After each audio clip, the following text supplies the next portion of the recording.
Sakavishilai Belti Antrachit, Bandak non is such Namti Peach Homiti Mui, Tvokacho to Sanatek Saksa, the Constant Tooth, Nay Satir and Arapachi Tapatai, Timur Kankal.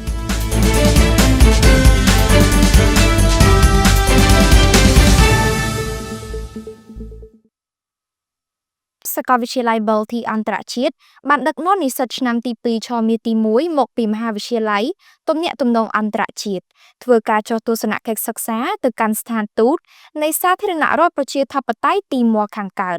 ក្រោមប្រធានបទទំនាក់ទំនងការទូតរវាងកម្ពុជានិងសាធារណរដ្ឋប្រជាធិបតេយ្យទីម័រខាងកើត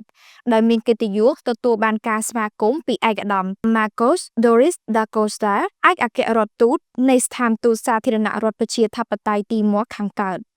ក្នុងនោះក៏មានការអញ្ជើញចូលរួមពីឯកឧត្តមលីណាវុធសាកលវិទ្យាការនៃសាកលវិទ្យាល័យ Belti អន្តរជាតិព្រមទាំងថ្នាក់ដឹកនាំសាស្ត្រាចារ្យនិស្សិតឆ្នាំទី 2 ឆមាសទី 1 ផងដែរការចុះទស្សនកិច្ចសិក្សានេះរៀបចំឡើងជារៀងរាល់ឆមាសក្នុងគោលបំណង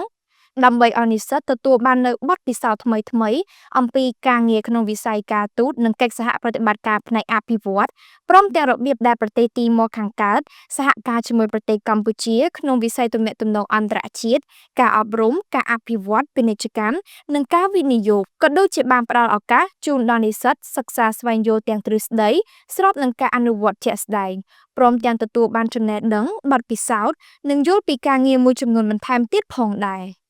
បន្ទាប់ពីការបញ្ចប់ការចុះហ្វឹកហាត់ការងារនេះនិស្សិតត្រូវសរសេររបាយការណ៍ដើម្បីដាក់ពិន្ទុក្នុង ongoing assessment ផងដែរ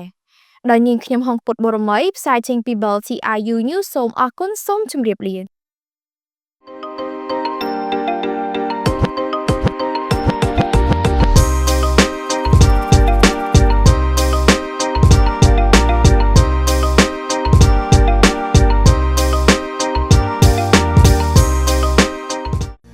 Belti International University, the future of global leaders.